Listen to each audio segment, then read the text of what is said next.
Què tal? Benvinguts, benvingudes una vegada més aquí al meu canal de Twitch. Estem en directe, són les 10 en punt. Les 10 en punt de la nit, aquí a casa meva. A casa teva no sé quina hora és, no puc saber.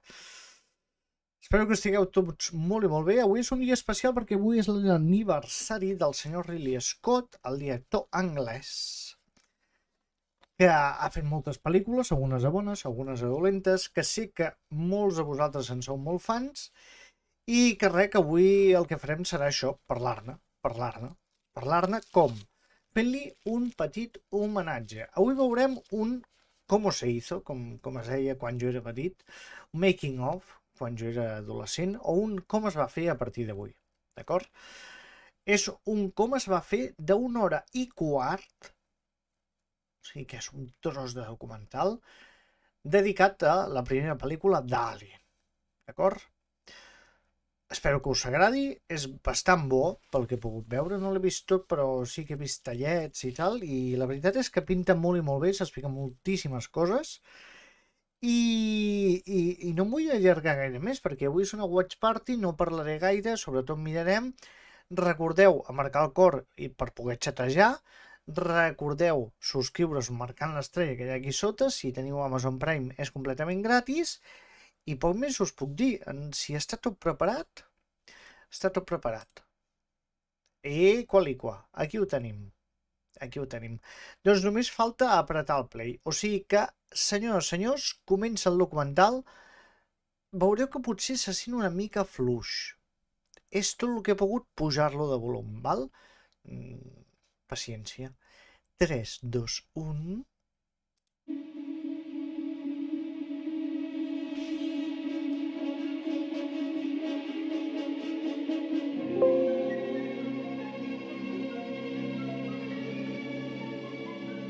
Shot at Shepperton Studios. Then it was a kind of slightly run down just outside of London and had been a famous studio. The Who were in a soundstage trying out a laser show next door to us. There was a special effects unit at Bray Studios, which is way at the other end of London. I actually left right when they started shooting. I thought, Gordon was going to stay there. Came back when there were problems, and spent most of the next year there until we were finished. I went on the set several times, yes. Quite remarkable, actually. I didn't expect it to be quite as fascinating as I found it to be. I remember the first day I went on the set, they took me through the whole workshop and showed me what they were doing, and I was pleasantly surprised. I seem to remember the length of the production was, I think it must have been about 14 weeks. I know we went over a couple. It was a tough schedule, very, very tough. It was tough because Ridley was, as always, pushes the fabric. It was tense because the budget was very low, and there were, within the first 4 days of shooting, there were 9 producers and studio executives on the set just counting the minutes on Ridley and complaining and why wasn't he shooting, and he was shooting so fast. They gave him no pre-light time, so he was trying to find the look in the first 2 days. And one of the producers, I remember, came to me on the 4th day and said, "Why is he taking so long?" And I said to him, "I don't understand what you're saying. He's doing 40 setups, 50 a day sometimes. The stuff looks amazing. I don't know what you're all doing." And it did get to Ridley. I remember one instant, I was right next to him. He went off like a rocket. It was like power coming out, and he punched his fist right through the ceiling of the bridge in just sheer frustration because he did not understand why everyone was on his back.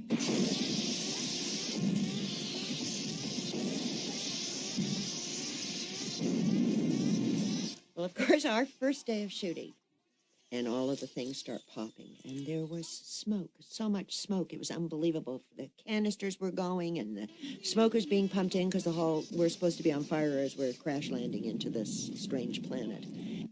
Surprised none of us are dead. I mean, they didn't have codes like here. They have to have a water base, which took a long time for them to get. But over there was like smelt pots. Vaya. You were so grimy when you left at the end of the day. I mean, between the being sprayed with glycerin and the smoke and the beeswax.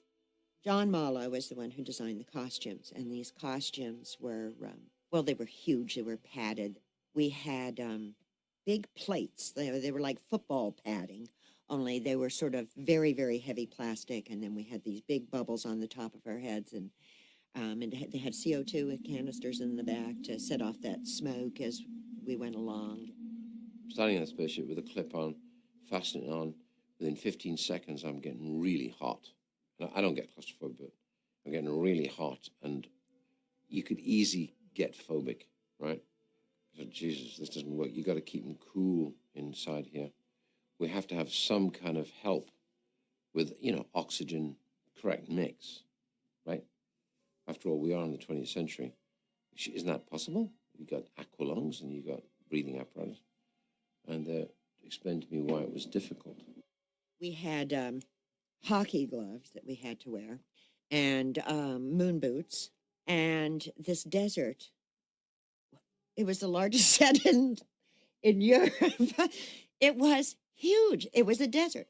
They shipped in all of the sand. It was absolutely unbelievable. And here we are. We're supposed to trudge across it. Well, it was a heat wave. It was 115 degrees. Our suits had been lined with nylon, which makes you sweat anyway. We just wore sort of like little leotards underneath the whole thing, and then we'd get into this suit, and then off we'd go. Well, they had forgotten to put in any sort of escape for our breath. Well, if you're in there for any length of period of time, you start breathing carbon dioxide. I do remember I almost passed out because a lot of that stuff was untried. They put it on you, and you just tried to see if it would work for you, and I really could not breathe. We were passing out like flies. I mean, it was unbelievable. Poor John, by the time he'd get to the other end, they had to have a nurse there with an oxygen tank because he would sweat so profusely in there, he couldn't even see. It would just be one big, massive bowl of sweat. I can remember John being very, very unhappy about, I think he found it pretty claustrophobic, shut up in the helmet. So they'd have the nurse give him some oxygen and stuff like that. And all right, off we go again. Ep, moltíssimes They couldn't see gràcies, a problem Posidoni, until it per came to aquestes the subs. distance shot where to make the set even look bigger, they had kids, and 2 of the kids were Ridley's kids, and they both passed out in those little suits. So then, obviously, there must have been something that was going on, so they gave us air. That was nice of them. I mean, Ridley pushes everybody. He tends to concentrate on all aspects of the frame. In other words, he's painting his picture. And so sometimes actors who are not used to this are used to the director sort of focusing on them and them only, whereas Ridley is concerned about, you know, the look, about the dust, about the lighting, about the way things are dressed and things like that. I think they found sometimes that they were probably being a little bit neglected. And I remember Tom had some kind of angry words about having to hang around a long time on set.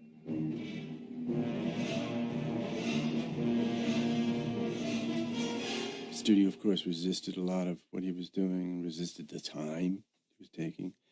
I resisted some of the time he was taking. We had a full cast waiting for 3 days in one case. Now, Tom, in your time. I mean, wait till I move. Yeah. Yes, I will. Okay, ready? And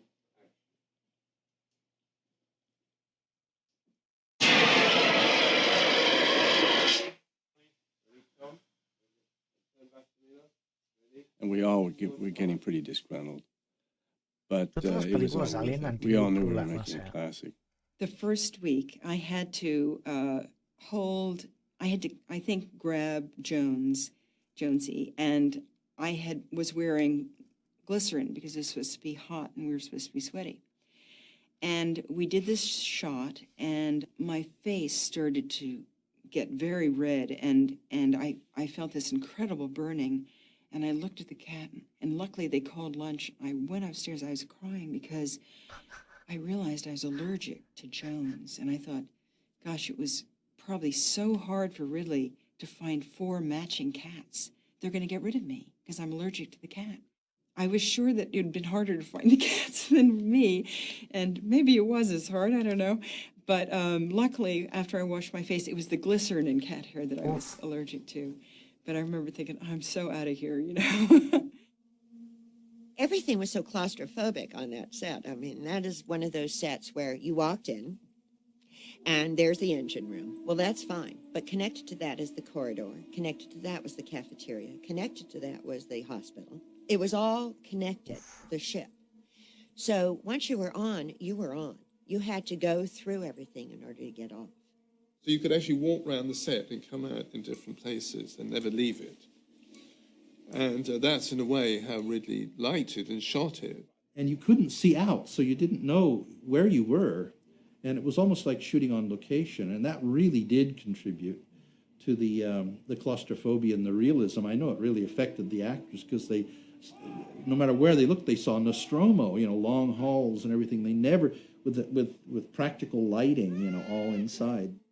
Because I was mostly off-Broadway actor, to be in this set, there were these beautiful, majestic sets where you could roam freely and see the whole world of the Bona nit, film. Neus.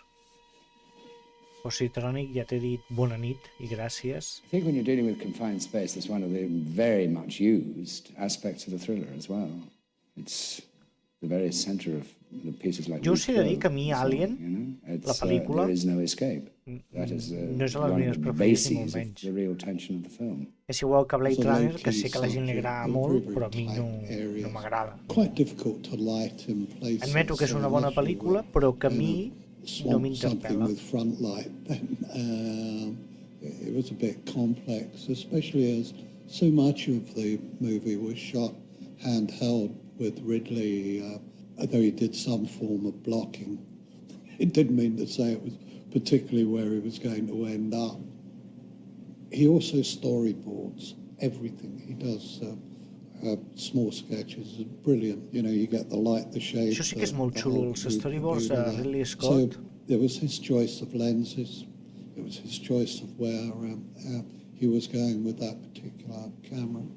I suppose my effort was more in towards, I covered most of it with a second camera, tended to do the tighter shots when his camera wasn't in my shot. Ridley was really subjective. He was operating the camera, so I don't think he could really pullback. We sensed right at the top that he wasn't able to pull back and be objective and come to us and talk to us about specifics. So being with an extraordinary group of actors allowed him to do what he was doing in terms of just composing this magnificent-looking film, looking through the camera. He did something no director's ever done before or since. He had about 5 or 6 pages of each character. And this is the actor's work usually, but he had the whole background, how many missions I'd flown, my mother and father, my family, had my whole history written out on paper. One of the things about Dallas's character, and for the other characters too, there was no history. It was hard to really. It was about the alien. Let's face it. It wasn't about these characters. S'estan contradient completament. These individuals. That was something we had to realize as we went along. I think we ought to discuss the bonus situation. Right. Brett and I, we think we deserve full shares, right, baby? Well, we were doing the breakfast scene, and it was very low energy, I remember. And I could tell that Ridley wasn't pleased, but he was again behind the camera. And as we walked away from the master with the group of all of us, Ridley suddenly turned to me and he grabbed my hand. He said, "Look, I want to give you your motivation to pick up your fucking teacup." And I went, and I burst into tears and I ran off. And he caught up with me and he said, "Oh, I'm so sorry. I'm really sorry." He said, "It's what I wanted to say to John, but I couldn't say it to him, so I said it to you." It was his second film and my first film, and he always said, it was trial by fire for us. Over the years, I've learned to communicate differently with actors on different subjects. Sometimes it's best to say nothing and let them evolve, right? And then instruct.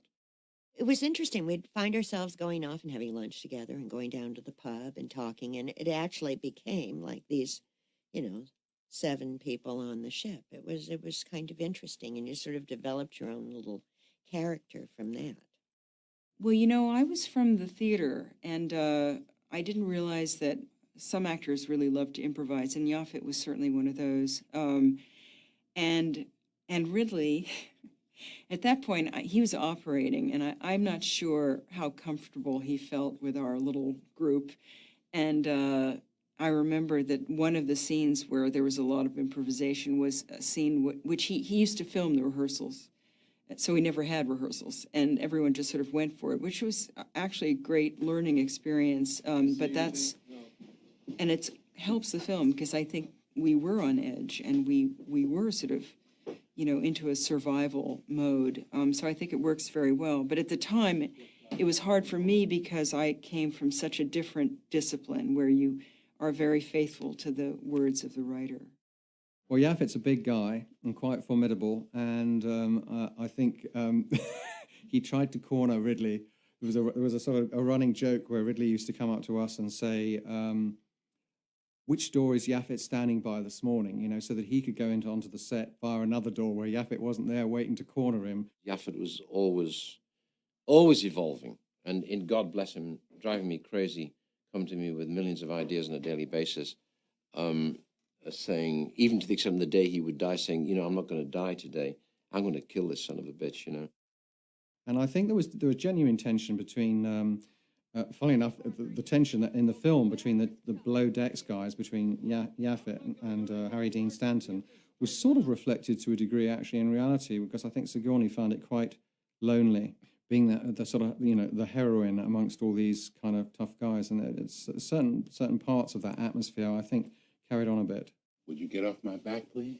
I'll get off your back as soon as module 6.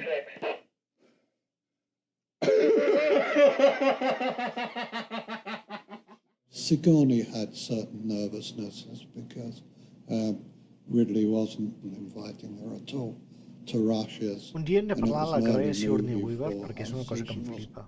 Quite sure how she Actriu was de teatre, Sigourney comença amb was aquesta the new kid pel·lícula, on the block. comença a encadenar They all pel·lícules felt that she wasn't really i doing acaba that good a esdevenint job in the estrella. scenes with her. And they were grumbling among each other and felt that it might hurt the success of the film. And she and Jacint especially would argue a lot in between scenes, but that manifested itself in the movie that was very convincing. Everybody say nothing. I'm thinking. We'll think fast.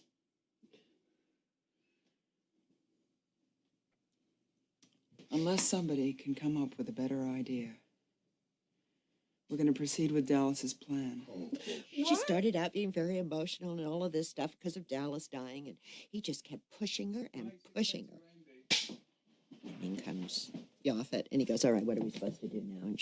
And then there's the scene, and then she says, "I'm the captain of this ship." And he looked at her and he goes, "Gotta be kidding."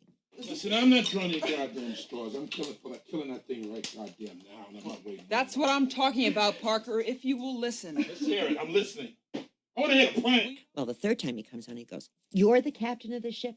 I'm 250 pounds, black as can be. I have a fucking following, bitch. So if you're the captain of this ship, you better fucking tell me I am." Well, off he goes again. This time he comes on, and I'm sure that Ridley was egging her up because she had to be really, really strong. And so now this time he comes into the thing, and she goes, "I'm the captain of this ship." And he says, "Okay." Listen to me. If we break quarantine, we could all die. Could you open the goddamn hatch? We have to get him inside. There was the scene in the hallway when she won't let us onto the ship after this whole trudging along with the bloodsucker on John's face, and we come in, and then she starts getting upset and saying, we shouldn't be there, and then I slug her. Well, every time I went to hit her, she would duck the hit. Right, what the fuck is going on? Hey. And so Ridley came over and he said to me, "Get her this time." So I thought, well, what am I supposed to do? I went like this, she ducked, and I came back and hit her that way. She went right into it. I didn't mean to hurt her. She literally went right into it. What the fuck is going on? Hey. And she burst out crying, and that's what pissed her off, because she said that Ripley wouldn't cry. So she wasn't too happy about that, and she didn't feel that it was necessary to do that. But I guess Ridley felt that it was necessary to do that. Ash was the real masterstroke, I think, in that he was completely... That was a one-off, wasn't it? That's the first time, you have corporate paranoia, right? That in there you've got a suit on the ship. Difference is the suit is a robot, is a humanoid. So when Ash suddenly became peculiar, he goes peculiar on Sigourney. And he says, "I can explain everything," when he's over her shoulder in the mother's womb. And she suddenly is spooked by him and realizes he's not what he seems to be. Then he goes strange when he has the sweat of milk here. And then he has to goes at it. And I always thought that was interesting, that do humanoids have sexual urges? Bona Chimerliu. What would be nice is that this is the closest he ever gets to a sexual relationship. Then they come in and knock his head off. Then you go from Ash to a very small person underneath, running around with, if you watch it carefully, rather dodgy arms, okay? That's the dodgy moment. But it's taken up by the shock. The slack is taken up by the shock of, Jesus, a robot, then getting bashed and bashed by Yaphet.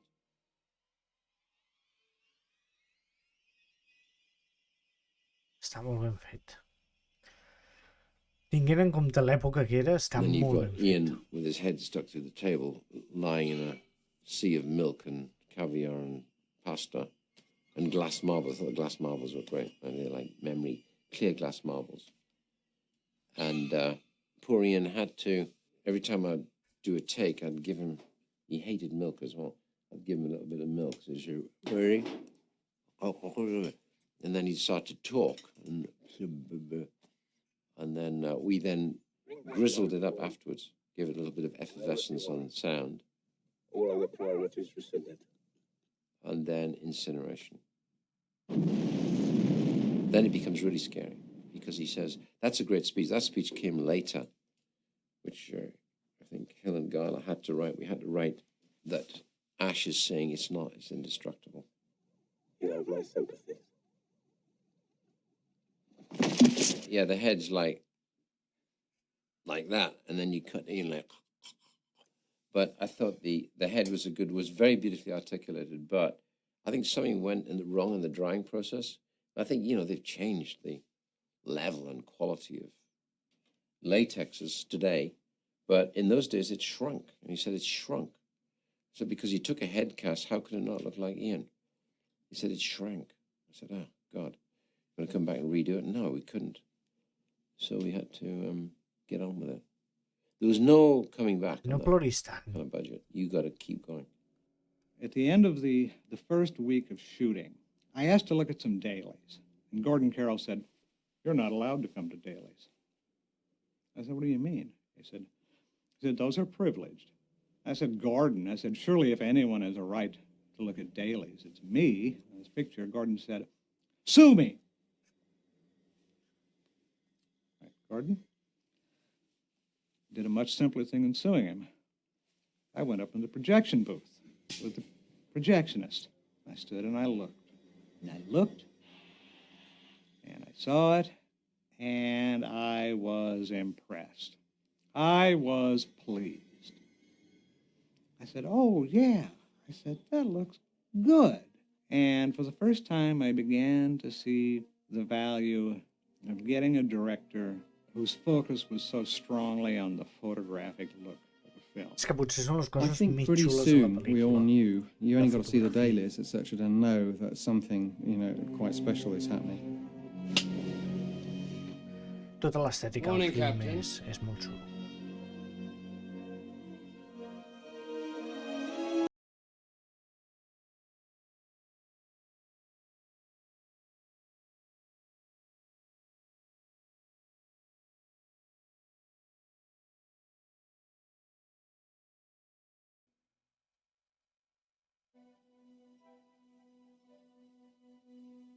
$2.29, take one. No. Cue the bed.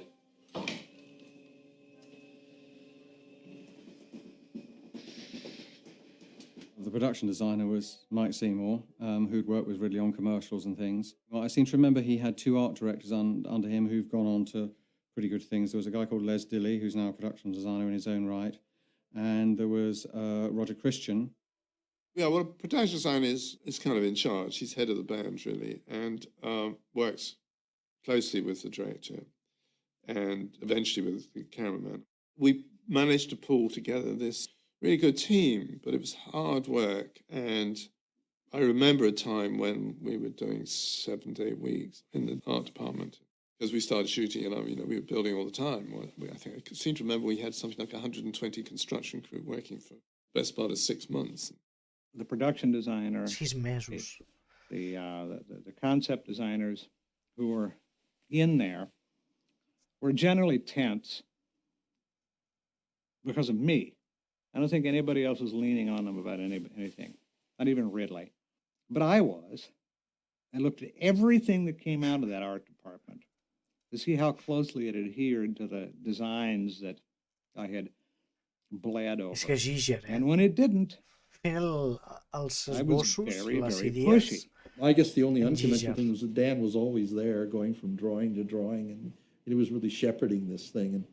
And I don't know that they were used to that, because Dan meddled a lot, anybody really cared about the movie, and it was Ridley that gave him the license to do it because Ridley liked Dan's advice and his input, so the writer, Ron Jacint was there as well. So the writers had quite a presence on the picture, even though Walter Hill and David Giler wrote another version of the movie. Les was taking care of the planet and the alien exterior craft and interior and the jockey, etc. Roger was in charge of everything to do with the Nostromo. And that's when I suddenly realized that 8.2 was nothing. The whole idea of the main sort of set, and Ridley discusses me, was that he wanted the opening to be rather like being aboard the Marie Celeste, the famous ship which was found drifting somewhere with evidence that people had been on it, but no evidence of the people. Ridley saw the ship very much as a metaphor for a Gothic castle or a World War II submarine, or something that still goes on in sci-fi movies, a kind of retro, accessible technology with great big transistors and very low-res video screens and everything. There's always a kind of a comfort zone there, because we all knew that even though they weren't readily available, that they would obviously have things like flat screens and there'd be high resolution. But no, we did it, with great big switches. And I wanted to have wafer-thin screens that are plexiglass, that just float on clips. And of course, today you've got computer screen is exactly like that. It's like plexiglass. Because I figured that's where it would go. But I really got those things off Jean-Giraud Moebius, when he would be drawing and speculating. Tots els números que apareixen són com... Vale, ok. The ship is a strange mixture of retrofitted old technology, a kind of an industrial nightmare, like being trapped in a factory or something. And so the way I wanted to go along with that was I talked them into all these industrial symbols around and color coding of everything. I thought that would be kind of cynical and create that industrial revolution feel, of people getting lost in machines, which I know is part of the metaphor. Some of them were semi-humorous, so I was hoping people would notice where that black meant a vacuum, and that and artificial gravity meant a red line underneath. And if there was no artificial gravity and it was black beyond this door, it meant don't open it, And so there was a figure of a little space person floating upside down, and stuff like that, sort of in stress. So I don't know, went in all these directions, but somehow it all fit together. Ridley made it all fit together, and Ridley was he's a wonderful artist, and he wanted it to look a lot like a Moebius designed ship with all kinds of rounded surfaces and with an Egyptian motif. Ron Cobb was very good with the sort of mechanical device things, and had already had some concepts, because before it got to us, I think Dan O'Bannon and Ron Shusett had sort of worked out some ideas. I originally strongly suggested an idea of a ship that was very bizarre. It was all kind of a big hammerhead that tumbled to create gravity, and as it moved along, and and it was just too weird for anyone who could quite understand it. And so I wanted to kind of avoid the idea that spacecraft are just big airplanes that fly through a night sky, Ron Cobb was of immense value to us. A1 is a brilliant science fiction draftsman, and he has a mind that analyzes the situations that we used to throw at him. So the look of Alien is a combination of his very methodical science fiction mind, where he would create vehicles as they should be and as they would fly, and Giger's dark kind of symbiosis of the sexual and mechanical paintings. Those two things Ridley fused into one image, which was how we did Alien. I worked a lot with Les Dilly. Les was always an art director in charge of the construction and how things were made, and because I went through set decorating, and basically I developed this usage of scrap. On Star Wars, we didn't have a very high budget, and we couldn't afford to make all the sets, so I developed this idea of breaking down jet engines and scrap metal and things, and we developed the way how to make it look real, which is an art in itself. We visited a bomber graveyard of aircraft. Yeah. And there's Canberra bombers and Spitfires and, Wellington bombers, and all falling apart. And we went out, Roger said, if I buy 2 of those scrap metal, we sell off the titanium because that's too expensive. We can dismantle it. It'll take me a month to dismantle this. We'll put them in organized pieces on shelves, and we can go in and we can make sculptural corridors. Then when that's right, then you can give me an okay on, let's say I do 6 feet, and you can come and have a look and say, yeah, I like that 6 feet. Because then once you've got that, then it can be repetition down that length of corridor. And we just worked on it that way. And it looked like it flew. People would come on the set and just walk around and be amazed. They thought they were in a ship that was working. And I think that's the big contribution to the world of science fiction that really we made together as a team. Read all 4, take 7, A and B. Where Harry Dean Stanton and Yaphet Kotto were working, they were sort of like the rude mechanicals down in the basement, arguing about their union rights and things like that. And it was Ridley's idea, actually, was that we built a long corridor, but to make it look longer, we put a mirror in at the far end, so slightly angled, so it looked like the corridor down, and then it went off like that. And it worked. Trick. Good trick. I was staring at the landing leg and H, because we used the same landscape then.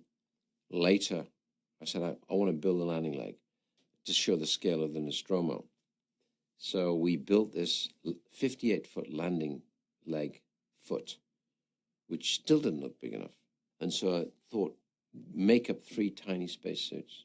This looked twice as big. And so they did. And we put one of the cameraman's kids in one suit, and Jake and Luke went into the other suits. And because it was high, I literally shackled them on. So they were on, so they couldn't move. And if you overcrank, when they get off and walk, of course, they become adults. Suddenly the spaceship leg was like doubled in scale, so it made it absolutely massive.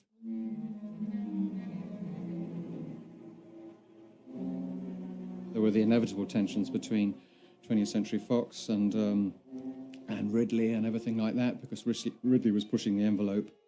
I mean, designing sets that had one hadn't seen sets like that sort of at that time since Kubrick and 2001. I mean, absolutely incredible. A tribute to the Shepherd Plaster department, because all those Giga sculptures and sets brought to life were absolutely amazing. Gradually, down the line, I realized it made a lot of sense to have Giga design everything that was to do with the alien. That includes the landscape and the spacecraft. And then everything that was earthly, then it would be Michael Seymour and his team, right? And so that made a lot of sense, 2 separate brains working on 2 different worlds. I did some drawings, so Ridley Scott liked to have the exterior landscape, the space jockey, the exilo, exterior, interior, all the alien surroundings. And I was very happy to do that because I was not so limited. They had not money to do it like I designed it. The whole thing looks a little bit like Art Nouveau. It was not organic enough, organic-like. It looked like handmade from artists. The eggs have been very good. They look real organic. Tell me one guy, the eggs and the area where the eggs have been. And also the walls, they have been very good because this was planned to go in the egg silo. There was a round, like a throw, and that was very nice. I thought bones, they are dried and old, but they brought this fresh from the slaughterhouse, and there was a smell horrible because the inside of the bones that was just fresh, and we had a big box full of bones, and there was such a smell that we even myself, I wouldn't see that. I said, please go away with this. I only used dried bones, old, together with plasticine to do it. The scale was not wrong. It was too big. We couldn't find tubes and things of this size. So that didn't work very well. So Ridley always used smoke, everything dark and smoke, and that makes the thing much better than it is. I want to have a landscape who is very much organic-like, and I would like to have old motors from motorcycle or things like that, big things to make a wonderful landscape, but there was no time and no money for this. A real mixed up, a real biomechanical landscape, that would be good. Giger's sets were so erotic, and it's big vaginas and penises, and it's like, the whole thing is like you're going inside of some sort of womb or whatever. It's sort of visceral and all of those things, and I think all those elements came into it, and And that's what makes it really work. On the so-called space jockey, which Giger, by the way, designed that whole set, the alien, and he hand-brushed the alien, airbrushed it himself, and got on a scaffold and airbrushed the whole set so it would have that eerie texture. But the thing was this. They didn't want to give us, it was too expensive a set. They didn't want to give it to us. They said, well, look, you're only in here one time. It's different if you keep using this set. This is massively expensive. This whole big creature and this big back wall. They're saying, no, we can't give you this. It's absolutely too expensive. I think it was like $400,000 or $500,000. They said, this is not your main set. You're just going to have to walk by and see a skeletal imprint in the mud of this 15-foot creature. And then you'll walk into this strange-looking building. It doesn't have to have these immense walls. It'll be a bunker or something that's weirdly constructed at angles. And that's it. We can do that cheaper, and that's where we got to stop you. Some of these things, you're just going wild. But the space jockey was one of those things I said, look, I can't cheat this, you know. It's got to be real. It's kind of the cockpit or the driving deck of whatever this craft was. And Giger had done this drawing, which I loved, and I said, this has got to be it. But Ridley and I kept after him. He said, look, we need this because this is our Cecil B. DeMille shot. You got to have this so that when they see this, they know it's just not a little, like we were going to do, a Roger Corman movie. You got to have the people walking in, not miniatures, camera pull back, and they're on this thing, and it's the most amazing set you've ever seen. Your jaw drops, and you know you're watching an A-level movie. Really sort of was, loved having sets, so we would go on discussing ideas for sets and things, and so he would want something more, so I would get designed like storerooms and other pieces of action, and I kept building sets, and the guy from Fox was kind of very concerned about the fact we were running over schedule by like 4 weeks, was doing his best to stop that happening. So he would find out where I was building a set and have them pulled down, so we never got to shoot them. That happened on 2 or 3 occasions. There's this set, which I think was an air shaft set or something, and there was this continual tussle with Ridley saying, I want that set, I want to shoot on that set. And Peter Beale would go around knowing exactly what Ridley was like. He'd discovered over the weeks of shooting, and he would actually do sort of like a march around the studio and look at all the stages to make sure that all the sets that were being built, there was nothing that was being built without his approval. And I seem to remember it was this tussle of him saying, that is not going to be built, we're cancelling that set. And Ridley saying, no, build it, build it. I mean, it's one of those things that we could have gone on and on and on. We'd have built other things and bigger things and more spaceship and more hidden trannies. I mean, there's whole sequences which were cut out.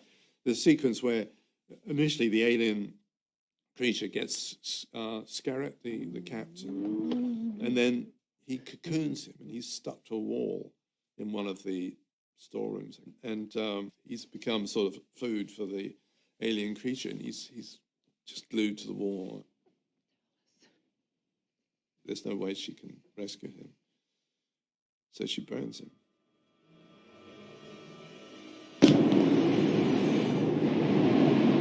Walking on those sets, walking on those stages, and seeing the richness of design and texture, it began to get to you, literally physically. And then, of course, when we started to shoot and Ridley pumped the smoke in there, you were now in ghostly surroundings. What one realized is that we were doing, that Ridley was bringing this picture to the highest possible creative level, design level, acting level, lighting level.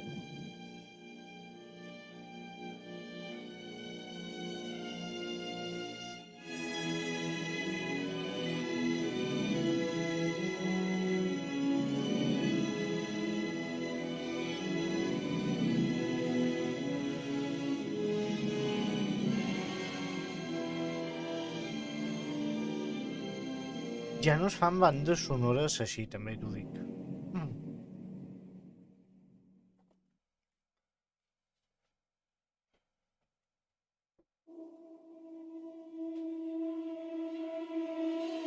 Ara.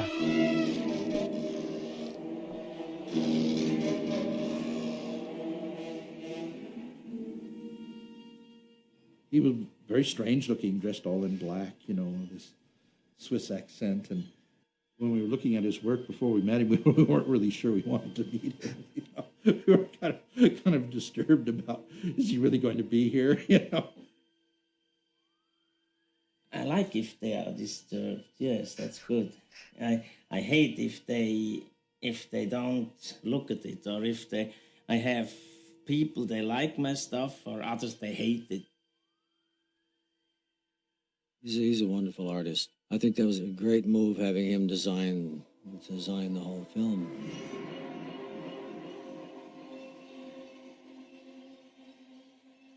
He was so strange. Most people kept them the creeps. They wanted his office way across the room than the other because he was like Dracula. He was Peter Lorre or something. He was always dressed in black, and he had a very soft voice. But there was always these horrible stories. We heard that he had the skeleton from his fiancée who had committed suicide, and people gave him the creeps. I got along with him great. Dan and I and Ridley got along superbly. Everyone else sort of thought he was so weird that they didn't work with him too much. And as a result, that was good. It was great for Dan and I because we got so much input, getting along with him so well. People would kind of shy away from him. They'd say he was obsessed in his work. He had bones and of all kinds all over the place. The light hurts me. If you have too much sun, you like then to be in the shadow. And I like always to be in the shadow, in the dark. I liked him a lot. He had a girlfriend called Mia, and they both dressed in black. He was very pale-skinned as well, and he was sort of spooky in a way. But I also kind of liked him, and there was a sweet side to him. He brought his mother over, you know, and his mother had hip replacements, and so he would take her out. I remember having dinner out one evening with him and his mother and Mia. And Giga was. I mean, we spent a lot of time together. The eggs were designed and obviously made, and they would be the way up they were, with the aperture at the top, with a hydraulic opening, which would open, looking very threatening, with Jimmy Shields' great sounds on it. It's still one of the great sounds that when it opens, and you hear that viscera, and the strength, you know it's strong. The detail that he looks at later would be shot at Bray when the film is finished. So we'd ship one of those eggs out to Bray, and to make it really strange, because if you watch carefully, the fluid on it is going upwards. So then you flip that over, and that always freaked them out when they saw that dripping upwards. And then inside it was semi-transparent, like a large piece of jelly. And all it was a fiberglass with mostly glass than fiber in it, so it's nearly transparent. And I needed it to move. When we were in Bray, I kept looking, he's dead. To have sticks in poking looked terrible.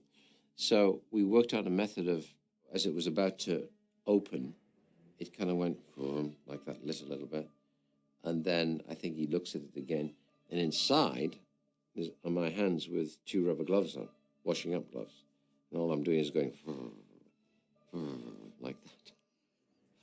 And so that was how that was done.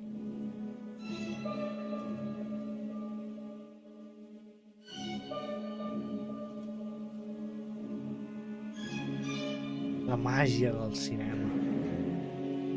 And of course, after that, he comes in and looks into the aperture opens. He backs off. Moltíssimes gràcies per aquesta rate de Nostàlgia Pop. He goes there, looks in, and what he's staring at is what they call 22 persones que venen cap aquí, que estem mirant el Cómo se hizo Alien, que avui és l'aniversari de Ridley Scott. Moltíssimes gràcies. So I've got buckets of this in white plastic buckets, and I have to put on a white coat. Benvingut, seqüència 11. And I just dressed it on it. And then recordeu, si us agrada, marqueu el cor i marqueu l'estrelleta per subscriure-us si teniu Amazon Prime és gratis. So I'd seen this intestine, sheep's intestine, which is actually beautiful. It's gossamer, got little lines in it. Well, it was in fragments, because all you do is cover the bits and then say, it's not enough to have him look and it explodes. You need every moment of it and slowed down. So we slowed it down because it was really fast. You turn an airline on, it just goes whash. It happens in less than a second. Whereas I think we stretched that to maybe 1.5 seconds, maybe. And then it hits him as he goes back. I've already got it attached to his face. So you need that bridge between him coming in to look, him looking in, what he sees. This is like that. Cutre, gràcies per seguir-me. Up into the camera, then cut where I've got this attached to his face as he falls backwards. Estem mirant com se hizo Facehugger. Alien. That was my first thing I did for Dan O'Banion when he sent me, I think, about $1,000 to do some paintings for Alien, and he gave me explanation and drawings, and he said that he's jumping on a big egg. This egg is about that, so, and I thought that must be quite a big monster, so I did an enormous facehugger, and he was jumping. I thought he could jump when his tail is like, it's curved like a spring devil or whatever, the check in the box. Later on, he said I should do it smaller. So I think something with human hands is always scary, very scary. So I had the long fingers, what is the most important part on the facehugger. And then it's a part, there's a little sexual, like, yeah, and the tube for that this beast has to put in the mouth. And then late I had these hands in front, and then Dan O'Banion drew them sideways. That was better. I thought, you can't beat this. The real thing's always better. So then I had orders coming from a very good fishmongers in Shepperton Village who had oysters, clams, and other parts of fish, a little bit of sturgeon, a little bit of caviar. I got them to make a cup with a container in rubber, which is the facehugger with the tail, the stinger, the like manta ray tail, and the hands. That was all articulated. Inside it, this was just a receptacle, and I just put in, with a pair of tweezers, put in 4 oysters, 1, 2, 3, 4, and put in a large kidney, and put in a so-and-so, and away you go. You can't do better than that. So you then poke it with his instrument, and the legs move, and it gives you a shot. Gràcies, Toni Lucas, per seguir-me. The chest burst, that was a very, very heavy scene. I think the strongest thing in the whole film.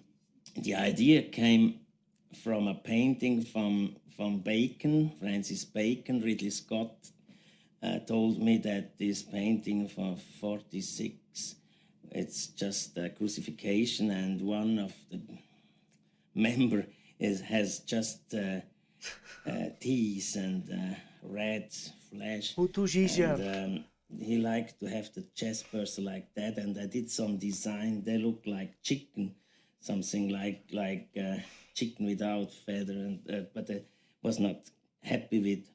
And then build up the thing, and it looked like a small dinosaur, and that was awful. I said, cut the legs, and so finally we only had the head and the tail, and that was enough. What I liked about the film is that it was a very logical film in many ways with a thriller format. And I thought that was an excellent blend.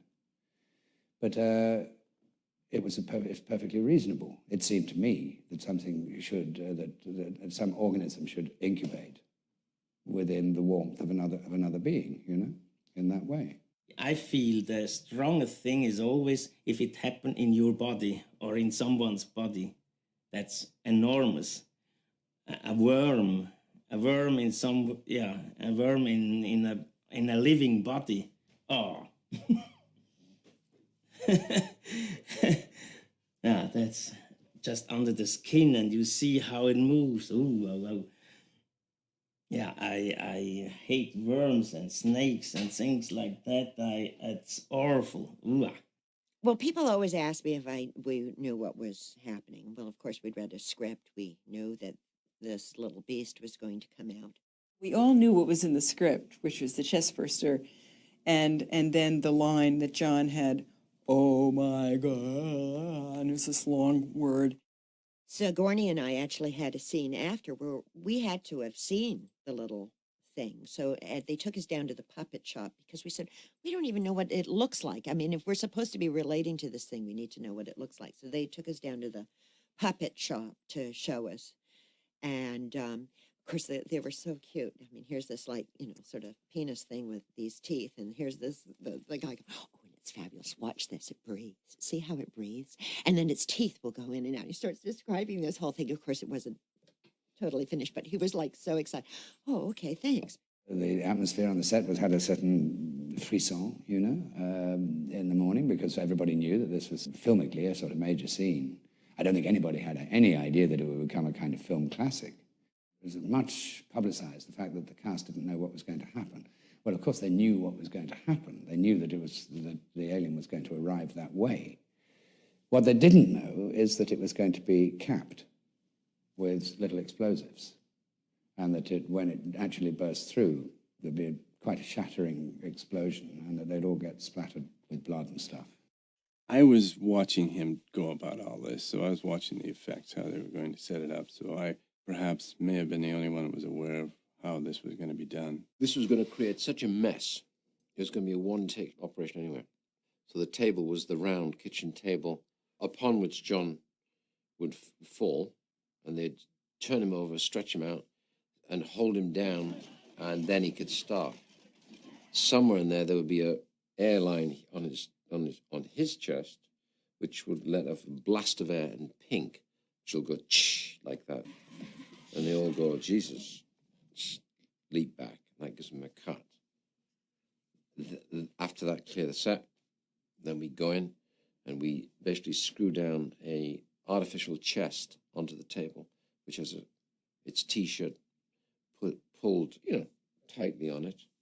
And you got to razor blade this gently, because when that thing Aquesta hits, escena em va impactar tant que el segon record and in there's going to be a la memòria. El primer és l'aleta de tiburon. high pressure pumps. They're going to blow blood everywhere. I think our call was probably like 8 o'clock. L'embipar és que jo ja havia vist l'escena abans de veure la pel·lícula i no em va impactar tant. Harry's in the està molt ben fet. aisles. He's playing music. I think we even went to lunch and we came back and we're still sitting up there. I remember Veronica had no idea and wanted to be kept in the dark. By this point, we were wondering what the hell is going on.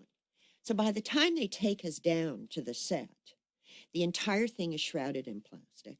They have huge big buckets of offal sitting around. The place smells of formaldehyde like you wouldn't believe it. I think Nicky Alder sent one of the guys down to, Ridley being keen on reality, to the local abattoir, where they got some kind of offal and a lot of blood and nasty bits and pieces. We went and got all sorts of horrible things and buried it inside the chest. The special effects guys had arranged a ram for it to break out. When we came down to the set, there was going to be a rehearsal, which I think is great. And everyone was in black raincoats. And Ron Shusett and Dan O'Bannon, the original writers of the chestburster idea, were over in the corner kind of going, like kids before Christmas. I saw their faces when they brought them in. What they saw was John Hurt spread out on this table with all of these hoses. Everybody is covered up in suits. The actors walk in and they see that waiting for them. And I saw them, their faces all sort of dropped. They all sort of went like this, and their eyes got big and roamed around all over this stuff.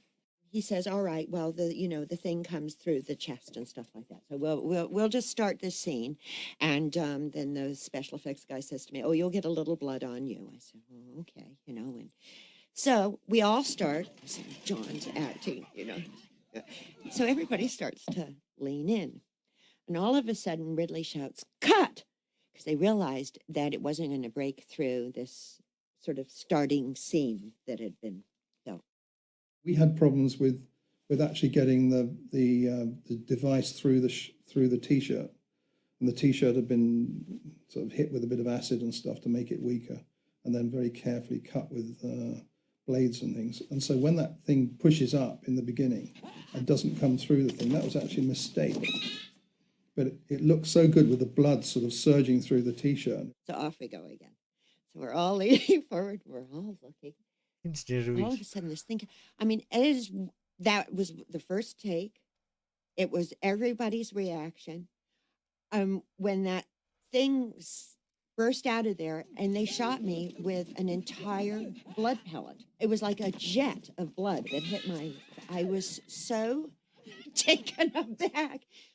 My knees hit the back of the banquette, and I flipped upside down, and I had 2 cowboy boots sticking up. I turn over. I realize they're still shooting. I have to get up, and I continue acting. I was looking across the chest on a longer lens towards Veronica Cartwright and Ian Holm. Blood sprayed everywhere. And I'm thinking to myself, God, what a fantastic actress, right? God, Ian's reacting well. God, that's great. I realized that Veronica was in shock. She was so hysterical. She cried so much. I think it was real. What you saw on camera was the real response. She had no idea what the hell happened. All of a sudden, this thing just came up. Slow, Roger, and blood push out. We didn't know what it was going to look like. Ara And, que ho veig I a poc a remember poc. blood. I looked over, and Veronica had blood all over her face. It was shocking. It was all at once. It was like for real. There's this great master where all of us are like watching it run off, because I think we were totally taken aback by how skillful it would be. You know, the little thing did its little, and gosh, it looked alive, and then we were all in shock. How'd they do that, you know, as actors and as characters? The whole thing was really a trick in the cut. I mean, as I went onto the table and was in pain and so on, you might say in pangs of birth, there was a cut to the other side of the table by which time I had been replaced by a replica body, and that I was bent double under a hole in the table. So that happened in the cut from this side to that side. And then there was quite a long time as one prop man underneath the table kept pushing this alien on a stick, saying, "Is it coming through yet, Eric? Can you see it? Is it coming through?" He says, "No, not yet, Alf." You know, a lot of that was going on. Under the table is Roger Dickon, who had actually finally got to do the chest burst. That wasn't Giga, it was Roger Dickon. And he let it fly. And it was very simply just underneath, next to John, shove it hard through up here, hits the thing and bursts out. And then he has somebody on wires who's got to make it go, you know, the snarl, and then reaction of the actors. Then I can go to the next setup. And meanwhile, there'll be blood everywhere. Turning, and ready, Rog. And action. Blood. Blood. Enough. Push it out. Pump it. Snarl. Snarl. Okay, and the head back. Snarl. Go! Yes, great. Cut it. Cut it. Save the blood. The table was split, actually. It was about a 6-inch, maybe 8-inch gap. They had a man on a dolly, sort of skateboard thing underneath, and he had the puppet up like this. And then there was a guy with a tow rope on the other side, and he would do his thing, and then they would just whip him out, and off he'd go. They wanted the tail to move on it, and I hit upon the idea of just putting a little tiny thin plastic tube down the end of the tail, and just valving about 100 pounds to the square inch through the tail, and it made the tail do that as it went whistling off across the floor. And it was something that took us 5 minutes to do, and we thought that was going to be one of those things that was going to take us for ages to do. Things could be done in post today. You know, we'll digitally do the little baby alien and stick him on later, etc. But we had to do it kind of then. So it's the same old kind of elastic band and chewing gum making movie type mentality that I think we were forced to use, but very, very effective when it's cut well and shot well. Wonderful. It works incredibly effectively. To me, when I look back, it's John's performance that's heartbreaking. You know, he's our hero.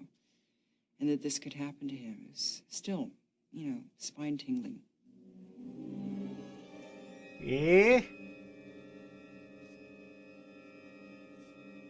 We started off with the idea that the monster, there'd be no scales, no fangs, no claws. You know, it's going to be something completely different. Once we'd seen the head, the Giger head that became the alien, we were in great shape on that. And Rambaldi actually built a separate head with 900 moving parts. There are also tubes from an old Rolls Royce, there are from vertebrae, from snakes, and it was a mixture from everything together, was built up together with plasticine that doesn't shrink much, and so it holds. You can put things together normally, it's not possible.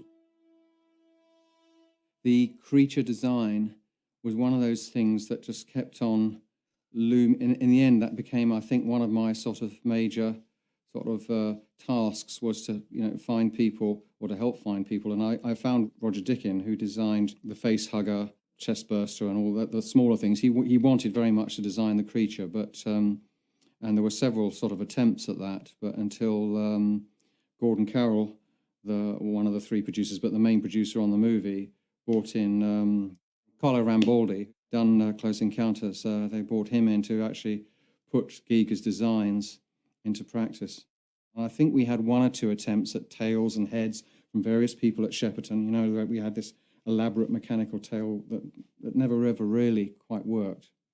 So there were several attempts before Rambaldi was brought on at quite a lot of, over the budget, unfortunately, to do it. But my God, it did work from then on.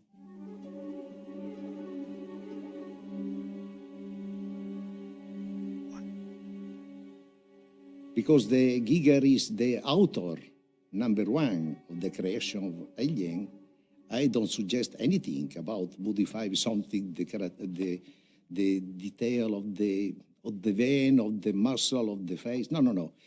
In this case, the creator is Giger.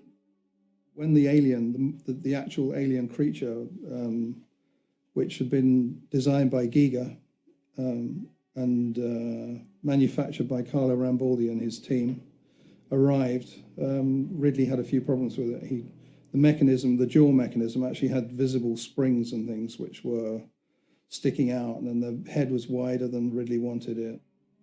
His paint, I think, was too long, the face. Must reduce, and too many detail. We conserve a lot of detail, but I think 20% of detail of the movement no need. You modify little. The mechanism of the mouth no was very complicated. It's 3 movements. One cable for open the mouth, second cable, the tongue coming out from the mouth, and another cable for open the small mouth of the tongue. This is a general mechanical system for the tongue, this drawing. And the tongue, when open the mouth, the tongue slide. Because it's impossible to clear the actor, we use this mechanical system just for control this movement. But after this mechanism was reduced very when the actor is inside, because this is exactly the position of the head of the actor.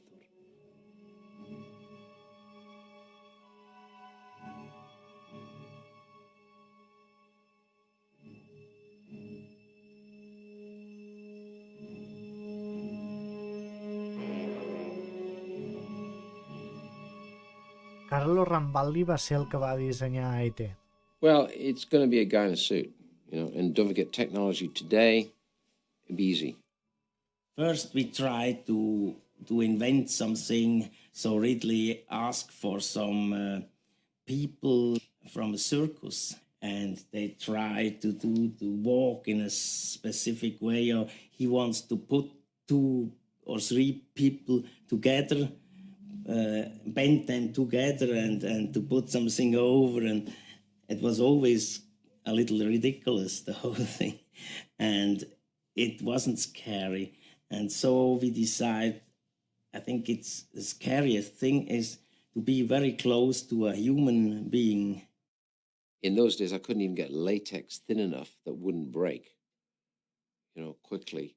And it would also take sculptural elements of sinew, and because you've got to lay the sinews into the rubber suit. So suddenly the rubber suit isn't like, should have been as thin as a contraceptive and as strong as nylon, right? Because then I can crush this person into the suit and have all kinds of things built and stitched into it. I need someone extraordinarily thin, because whatever you did, there was a certain man who was pretty thin, we put him in, he didn't look right. Funny enough, that week, one of the casting directors had been standing in a pub and had stared at this guy who looked like probably close to 7 feet, right? And very slender, very thin, kind of elegant. And his name was Balaji. So the guy had gone over to him in the pub and said, they all lined, how would you like to be in movies? And the guy had a kind of North London accent. And he was a graphic designer.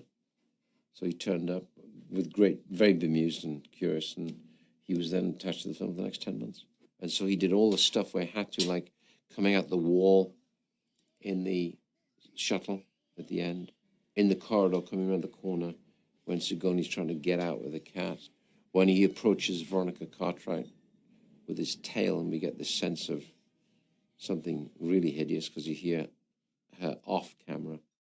They built the suit to him, which was just unbelievable. I mean, his hands were below his kneecaps when he would just stand normally. So they just literally put gloves on him with elongated hands, and they put that head on him, and they sent him to Tai Chi and to mime classes so that he could learn to slow down and manipulate, and roll up. And when he first gets me, he's in a down position and he comes up and rolls out, and it was just so creepy.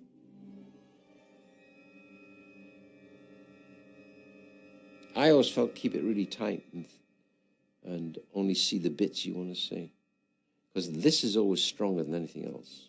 So if you think you've seen something, it's always going to be probably more horrific and horrifying. I asked to Ridley, why are you shooting very little of Alien? And Ridley said, Carlo, the audience have terror when they don't see nothing. When see the dark area, because expecting the monster possible here, it is maximum the level of the suspense. Say, no, it's good. I shoot this little, Carlo, be quiet. Your movie, your monster, people saw, but very little. Well, actually, we see quite a lot of the beast. And you certainly get a good old look at the chestburster. You get a terrific look at the egg. You get a great look at the other elements and the evolutions. And I think you get plenty. You get a great look at the head, which is beautiful. Harry Dean Stanton, the thing's hanging there. Now, that was a gymnast. They got him put in that suit, and he was curled up in the change. The amazing thing was, when they shot up, you couldn't even tell that he was up there. The way he uncoiled and came down and then put his arms out, and I mean, it looked like, that crucifix. Christ is ascending. I'm going to take your life now. I mean, it was like very bizarre and very sort of gothic, which goes a lot with what the whole Giger gothic thing is.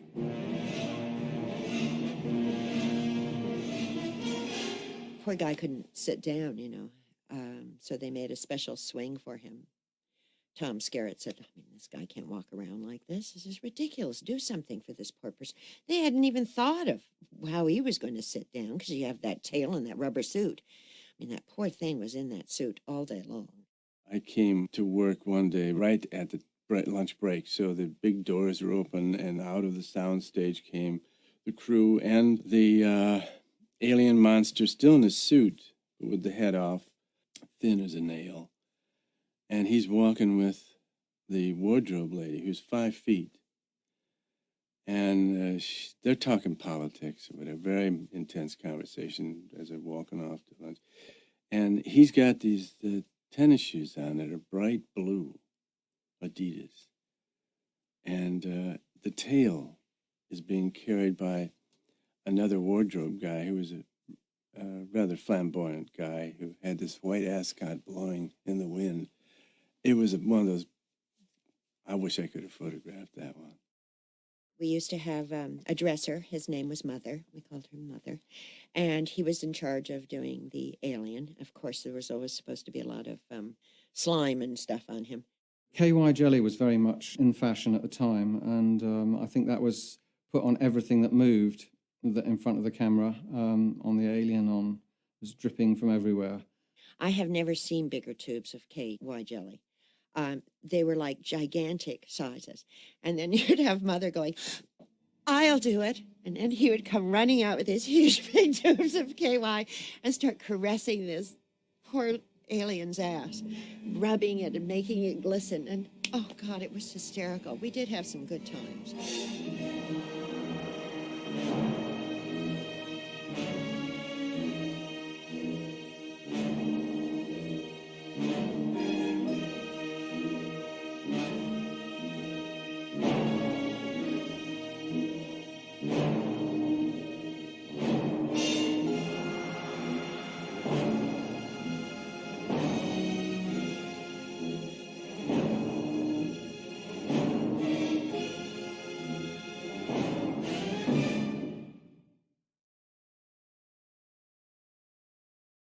I s'acabó.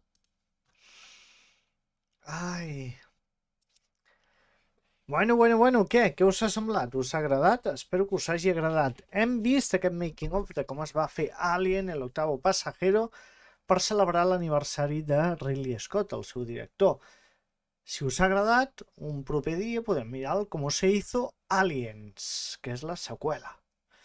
D'acord? Res, recordar-vos que marqueu el cor si us ha agradat, per començar-me a seguir, és completament gratis, i també podeu marcar l'estrella per subscriure-us. Si teniu Amazon Prime, és gratis, o sigui que no us costa absolutament res.